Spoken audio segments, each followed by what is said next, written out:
GT Cup Europe qualifying for round 2 in Hockenheim is about to get underway. It's qualifying 2 for the second of the two 50-minute races we have this weekend. It's a 20-minute session that is already underway.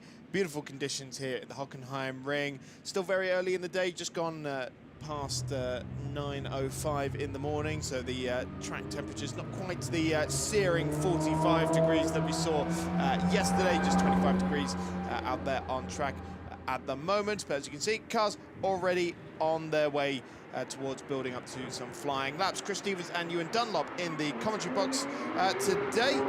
Ewan, we go again after a very dramatic race yesterday. We were treated to a thriller yesterday afternoon indeed. Great to see the young duo of Matteo Lovisi and Federico El-Rafai taking the win. Just 18 and 17 years old last month. And in the GT Cup news article on their website last night did refer to them as the baby duo.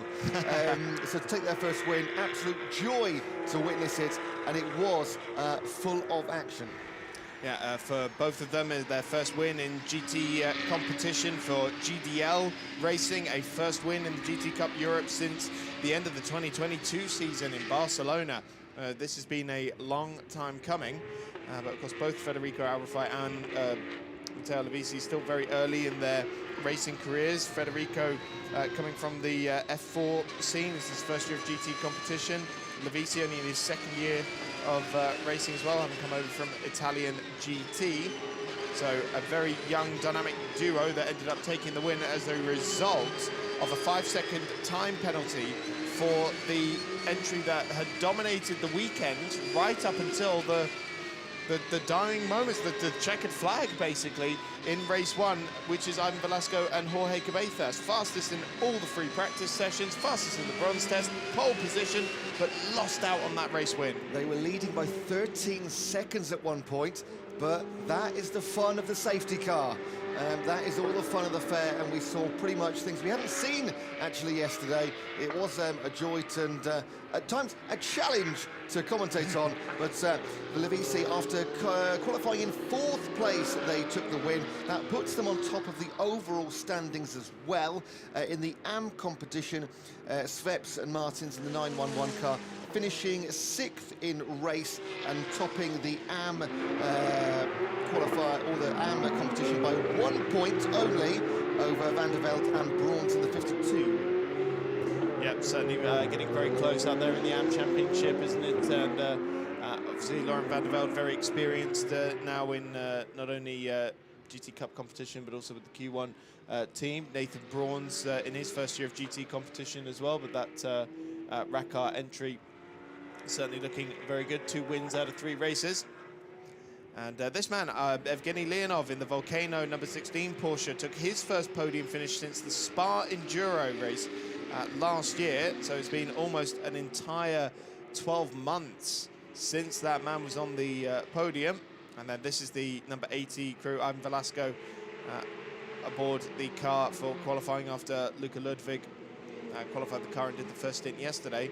And yeah, as we mentioned, Ewan, this car was topping every single session right up until the checkered flag for race 1, and they ended up coming home in 5th or 6th? 6th, yeah. Yeah, 6th it was, yes. Oh, we got gravel dust, nobody off, but somebody going a little bit wide.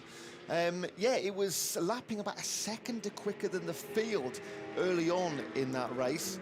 But as we've mentioned already, it didn't all go their way in the end, sadly. So we're going to start getting our first set of times coming in. We've got a 1:45.5. We'll get quicker than that, but that was Kajana in the 86 car.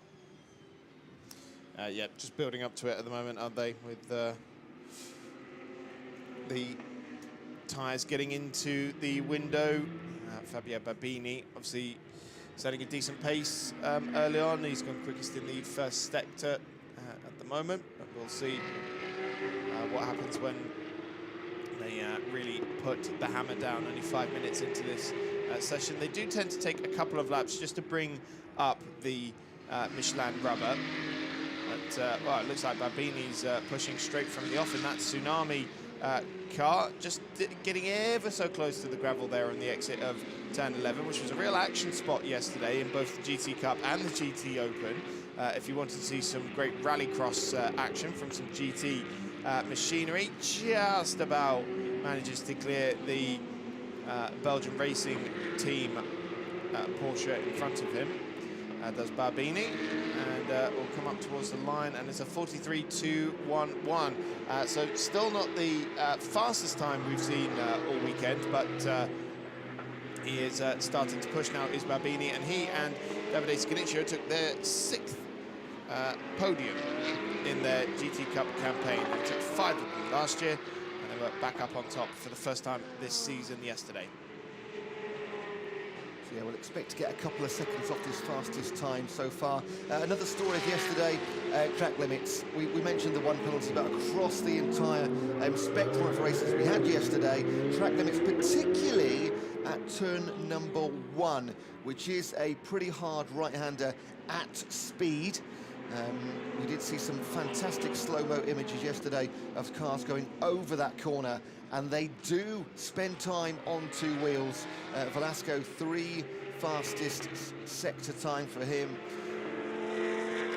Nicolo Schuro aboard the number 17 Rosso Corsa car. They've had a tumultuous weekend, to say the least. First of all, their normal driver, Andrea Bellici, who would normally partner Lorenzo Innocenti, crashed the car in Friday testing, and rather dinged it up to the point where they've had to bring out the spare car. You'll notice it's not in its normal blue and red colours, and that is because it is the spare. But also Andrea Bellici having to be taken to hospital for checks for back injury. Otherwise perfectly fine, but unable to race this weekend, and so Nicolo Schuro having to come in and make a quick turnaround to partner Innocenti, and having started last, they rose up through the field magnificently yesterday.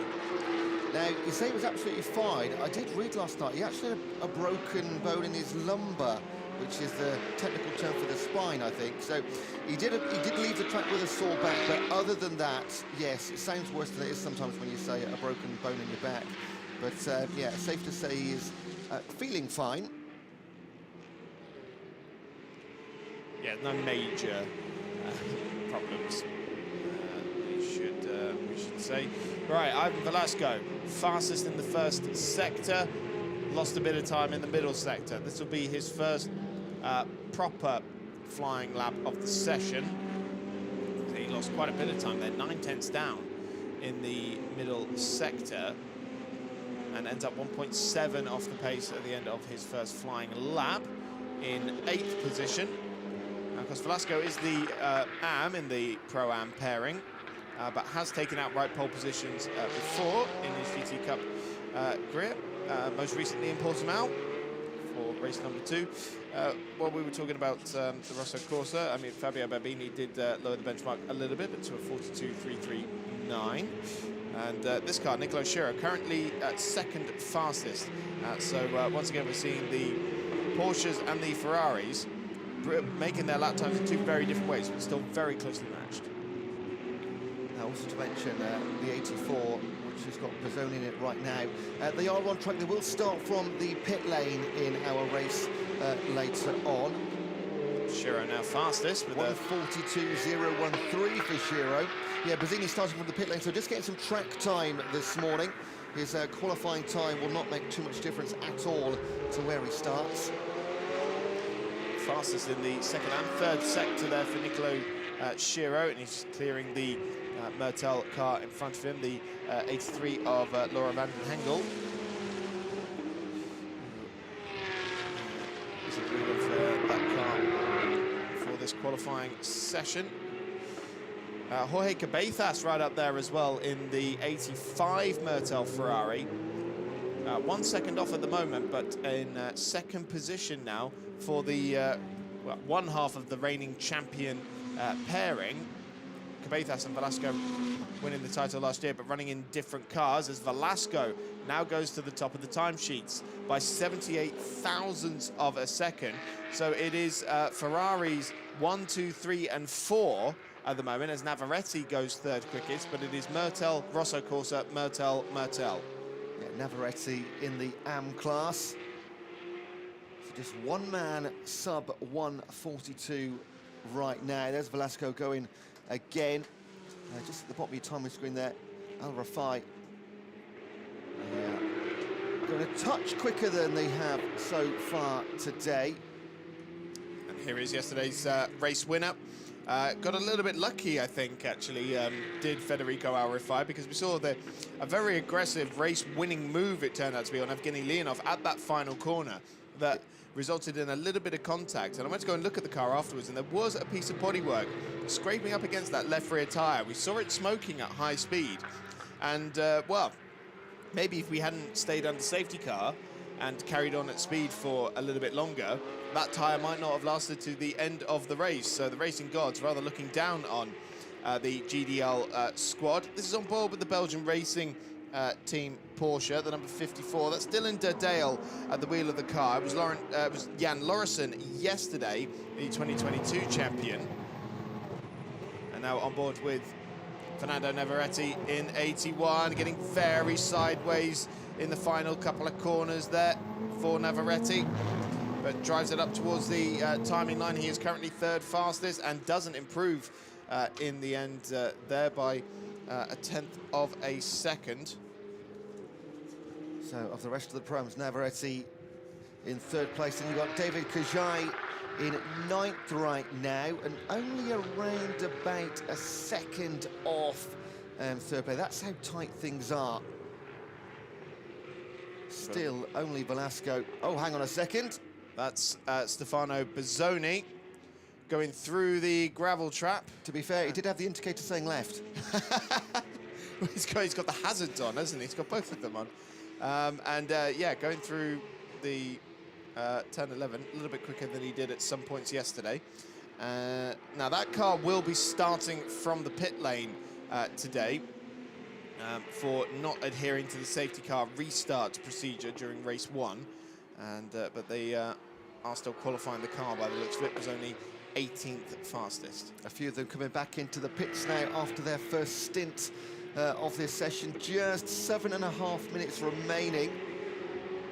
So they'll maybe have a few words with their teammates and come back out for another 2 or 3 flying laps in the last few minutes. We saw this in most sessions yesterday, and there's just another one going a little bit too strong, and that is coming back onto through the grass onto the track there. We saw it yesterday in the Euro Formula. It is seriously bumpy, like going over a speed bump, getting back on track there. Johannes Salga there doing just a smidge of rallycross, but carrying on his way. Johannes was on the AM podium yesterday, second place for them, and that meant that the Tsunami racing team was actually represented on both the overall and the AM podiums yesterday, thanks to Davide Scaniccio and Fabio Babini, and then Johannes Elga there, as we mentioned. Federico Al Rafai on a good lap here. He is close in the first sector. He is currently 5th fastest. He's done personal best in the first 2 sectors. Currently 3/10 off the benchmark that Ivan Velasco has put down. So he makes his way through the stadium section. This is the section of the track where the Porsche should excel over the Ferrari. And it is Ferraris 1, 2, and 3 as it stands. Federico Al Rafai exits the final corner, drives up towards the timing line, and let's see if he can improve on that. Well, it is 3rd fastest and 3/10 off. So he has split 2 of the Ferraris, but it is still Ferrari 1-2 with Myrtel leading Rosso Corsa. Yeah, his teammate Lavisi qualified in 4th place yesterday ahead of their win. So the car and the boys doing extremely well in these warm morning conditions at Hockenheim. It's been an absolute belter all weekend. We're planned for more of the same today. We did see track temps go from the mid-30s up to the mid-40s by the early afternoon in yesterday's racing. So looking after your tyres, absolutely pivotal in these hot conditions. Air temps are around about 24, 25. Now, right now, a lovely, balmy 19 degrees, and already this early in the morning, first qualifying session of the day. Half decent crowd in the stadium section too. Al-Rifai continuing on his way. Decent times coming in from Leandro Martins as well. He hasn't actually put in a proper flying lap yet, I don't think, but he's just done his personal best. 19th fastest for him in the newly AM Championship leading Racar Porsche. And now, I hate to say it, but it does look like the number 82 Mertel Ferrari, the Mark Speakervoss and Leon Chen car, that record of that car not having completed a racing lap is going to continue unless it gets out in this qualifying session, because they haven't been out yet. And of course, that was a car that was involved in a big shunt at turn 11 yesterday that brought out quite a lengthy red flag that needed some tyre barrier repair down at the Mobile 1 curve, and I would assume that the damage on there is just a bit too much for them to do anything about it at the circuit. So right now, 4 of the top 5 still sitting in the pits. There's just under 4 minutes remaining, so they will need to get out in the next 60 seconds or so to get a lap round and start that final qualifying sprint. Al-Rifai back out on track. And there is our AM Championship leader in the 911, Leonardo Martins, going a touch wide, picking up some dust through the stadium section. What's he on? 2 green sectors thus far. He'll come out through round the Sud curve and back up the pits, the start-finish straight. Oh, this is a wide one, losing the back end slightly. Just about saving it. Yeah, that's Laurent van der Velde in the Q1 track racing Porsche, and this is the car that skipped up a little bit of gravel. It was Jorge Cabezas in the 85. He was just in front of the Racar car that we were watching. Fabio Bambini back out on track now as well. So less than 3 minutes left to go, and it looks like Velasco and Shiro have called time on this one. So it is currently Ferraris 1 and 2, Mertel leading Rosso Corsa, then the GDL Porsche of Federico Al-Rifai, and the Mertel oh no, the 21 R01 racing car has brought out a red flag. Camille Perriand has put that car in the gravel, and it is down at turn 11 by the looks of it. Yeah, currently in 17th place, and that will very likely bring an end to our qualifying session. We'll wait for confirmation of that, but with 2.5 minutes remaining, and they're barely going to get round for another flying lap, but let's wait and see. I wouldn't be surprised if they said the session would not restart, but yeah, into the gravel. There we go.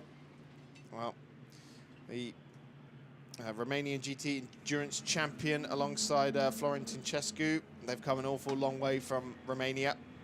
That car and both those drivers, but it's going to be a bit of a job to clear the gravel out of that car, and also the car out of that gravel.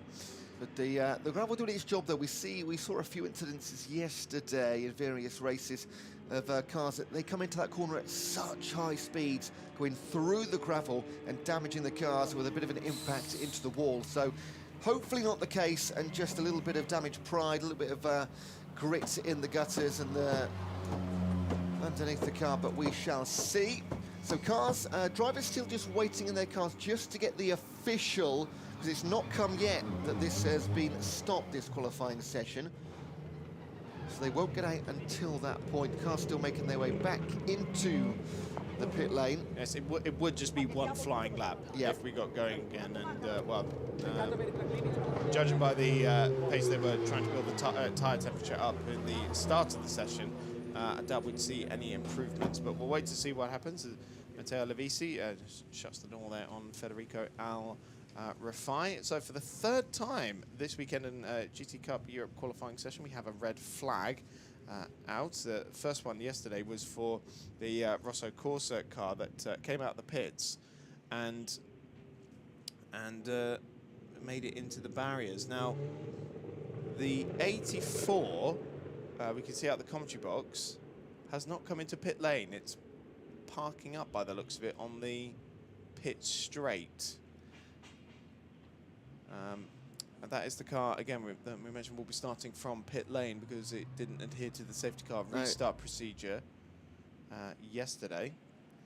Now We are going to race again. Some They are pit stop ASMR here. Well, one of the cars has gone to the end of pit lane. That doesn't necessarily mean they're going to be bringing it green again. Maybe they just want to be in the best position possible should the session get restarted. I mean, the marshals have done a fantastic job and whipped that car away off the gravel very, very quickly.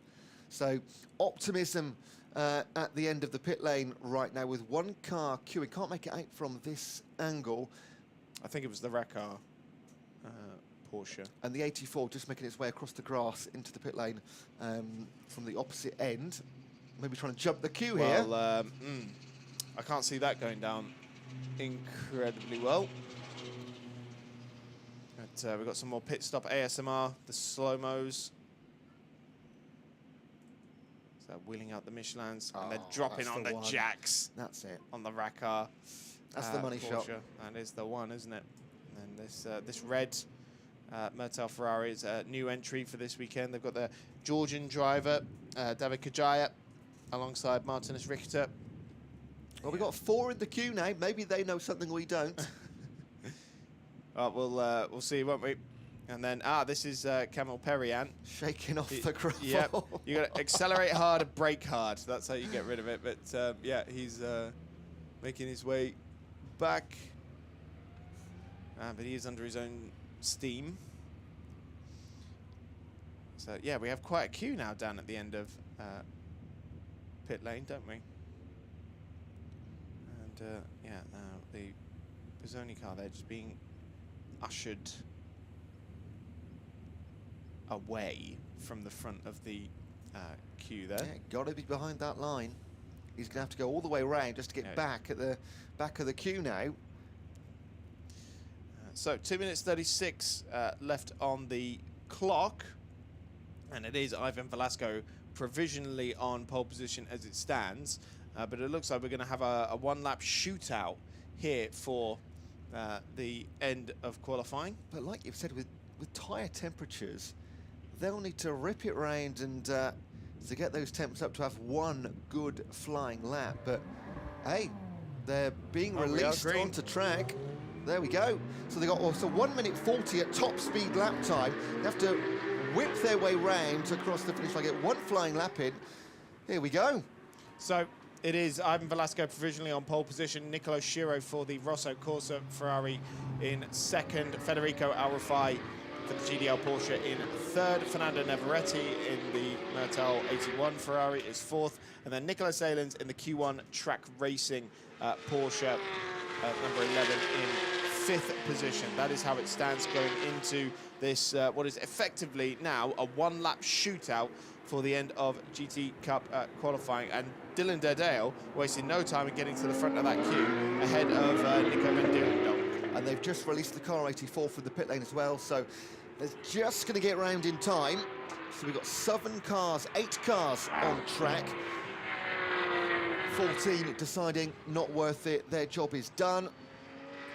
And it is a mini race now. Well, Federico Alrafai is one of them. Top 2 have stayed in pit lane, as has Navarrete, our AM pole sitter. Salins in fifth. So going for it is Federico Alrafai, Fabio Babini, Dylan Derdale, Nico van Dierendonk, Philippe Wills, Laura van den Hengel, and Stefano Buzzoni and Leandro Martins, I think. And they'll need to find a little bit of clean air as well. This is going to get a bit bunched up, unless they're looking to find a little bit of a slipstream. So it is mostly the Porsches that are out there. A couple of the Ferraris out there. Laura van den Hengel there that we saw, but this is Fabio Babini. Will try and improve on 6th position. And they're on their flying laps now. So this is the one-lap shootout for qualifying. Dylan Derdale leading the queue of cars coming down.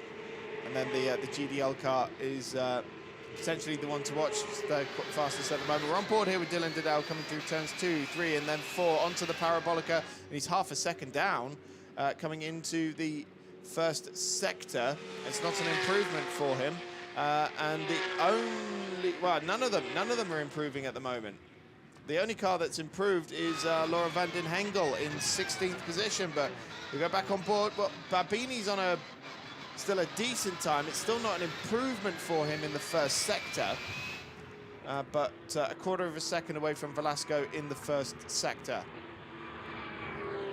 And that is officially the checkered flag being waved. So as we knew already, one flying lap, but I can't see right now any change in this order. Apart from maybe Laura van den Hengel, as you've mentioned already, Chris. She's on a 1:45.089. She has gone quicker in Sector 1 as well.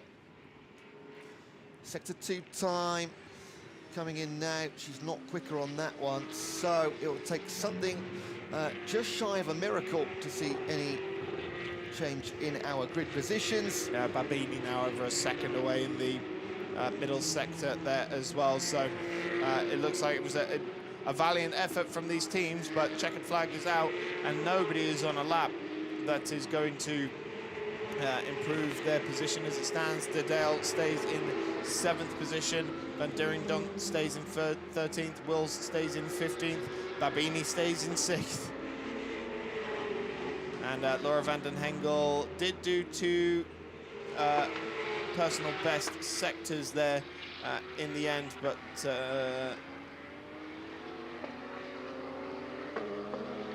ends up going to 17th position. Well, actually, Leandro Martin, Martins did get an improvement there. He's gone up to 16th position ahead of Laura van den Hengel. That was the only change there right at the end of qualifying. So it is Ivan Velasco on pole position. It is back-to-back pole positions for the number 80 Mertel Motorsport crew after Luca Ludwig took the honours yesterday. It's Ferraris 1 and 2 with Nicola Schiro in 2nd. Here's how they line up. Pole position for Ivan Velasco, Ferraris 1 and 2 with Mertel leading Rosso Corsa. Federico Arafai, yesterday's race winner, in 3rd position. Fernando Navarrete on AM pole position for the Mertel team, so double pole position for Mertel. Nicola Salins in 5th position, then Fabio Babini. Dylan Derdale on his debut in the championship in 7th. Jorge Cabezas, reigning champion, in 8th. Lars Zanen in 9th. And David Kajaya, 2nd of the AM runners, in 10th position. Then Evgeny Leonov, Johannes Zelger, Nico van Dierendonk, Laurent van der Velde, Philippe Wills, Leandro Martins, Laura van der Hengel, Camille Perriand after putting it in the gravel at turn 11. Stefano Bozzoni and Mark Speakervas did not get out on track in that number 82 car owing to damage sustained by the car yesterday.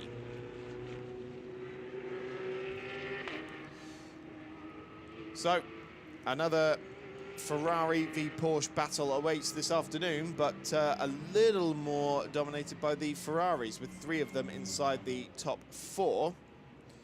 Federico Arafai, a bit of a Ferrari sandwich there in 3rd position, and then some more of the Porsches just behind him, but it's the Q1 cars and the Tsunami cars and the Belgian racing team just behind them. And so we will go racing this afternoon at 2:45.